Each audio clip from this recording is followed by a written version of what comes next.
Hello and welcome back to the Lucky Roll and to the second installment in our series of retro reviews looking at handheld electronic arcade style games from way back when. This time the year is 1984 and the game is Puck Monster, a simple but attractively presented variation on Pacman brought to the UK and Ireland by a company called CGL. CGL stood for Computer Games Limited and were a London-based company that imported and rebranded games such as this from Japanese makers like Gakken, who originated this particular model 2 years earlier in 1982. The key word to understanding practically everything you need to know about this game is consumption. The Puck Monster himself, the little Pac-Man that you play as, scores points by consuming pellets in a maze and is pursued by ghosts who are trying to consume him. However, if Puck eats one of the shimmering pellets dotted strategically around the maze, he can then momentarily turn the tables and score extra points by consuming any ghosts, now referred to as timid ghosts, in the vicinity.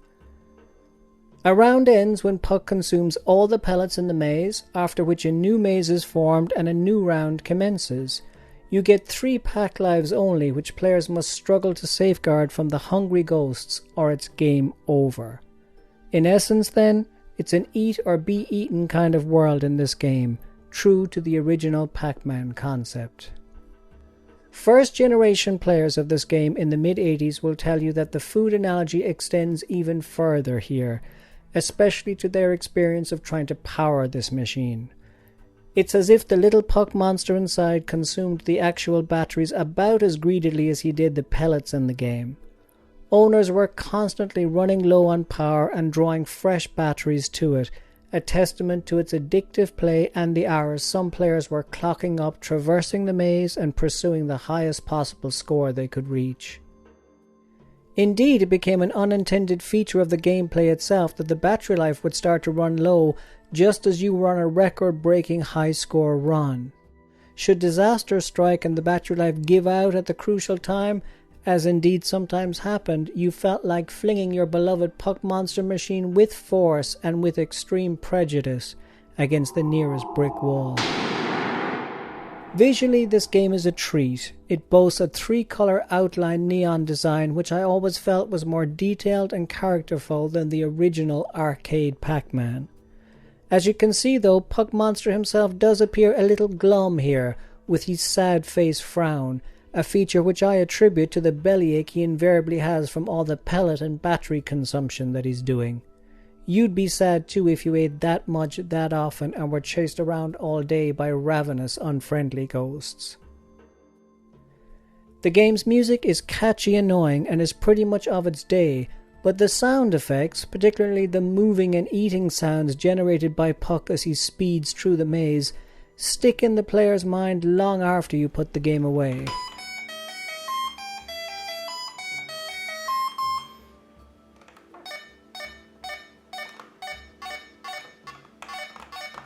Words to the wise then, don't play this game at night just before bedtime, as the sound of Puck's electronic chomping imprinted on your brain and repeating incessantly in your head from earlier gaming will destroy any hopes you had of dropping quietly off to sleep. The game controls are about as rudimentary as you can get on a game of this vintage. There's a mini joystick or paddle to propel your Puck Monster up, down, left and right, but at least in this copy of the game, the joystick is a bit sticky and unresponsive, a potentially fatal flaw for poor old Puck in a fast-moving action game like this. The simple on-off switch is 3-way. The middle position is off, switch to the left to turn on and activate level 1, the easy level, or switch to the right to again turn on and activate level 2, the more challenging level. There's no select button here, so when you die and need to restart the game, you have to switch the machine off completely and back on again, an action that seems crudely mechanical and ill-conceived. Maybe all this powering on and off is what's actually draining the batteries so quickly on this model.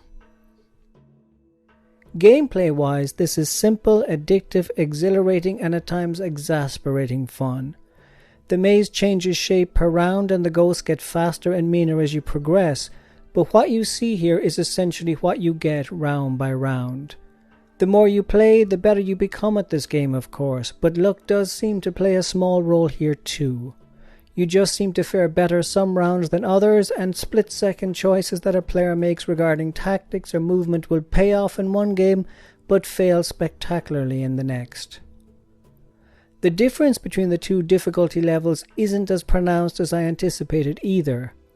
Sure, the second level is faster and tougher, but the game fundamentals are the same, and if you get in the groove on either difficulty level, you're likely to do equally well. By way of illustration, I set myself the task of playing both levels on camera to illustrate the difference for this review. On level 1, the easy level, I played poorly and never got into the flow of the game at all. In the end, I managed to last a mere 2 minutes and 34 seconds and scored a miserable 1,490 points. An embarrassment of an attempt. Against the odds though, my luck changed on level 2, the more challenging level, as the gameplay just clicked for me and puck seemed to float like a butterfly and sting like a bee. I lasted a more impressive 4 minutes and 35 seconds on this tougher level, racking up a respectable score of 3,735 points. Does that mean that level 2 is actually easier than level 1? No, not at all. It just means that I played inconsistently and that Puck Monster itself is a beguiling, tricksy little game that is always unpredictable and always keeps you on your toes. So who is this game for in today's world? Well, the retro gaming enthusiasts and collectors out there will snap this up and delight in its visual appeal and fast-play simplicity. Those now graying first-generation owners from the 1980s will be drawn to this too, eager to have it back in their hands to relive those fond childhood memories. Beyond that though, the appeal of this to anyone else is limited, especially in a world where you can scratch that itch to play Pacman for free on any device with Google. That's it for today's look at Puck Monster. If you enjoyed this video and would like to see more, please like, share, comment below and subscribe to our channel. This has been James from the Lucky Roll. See you next time.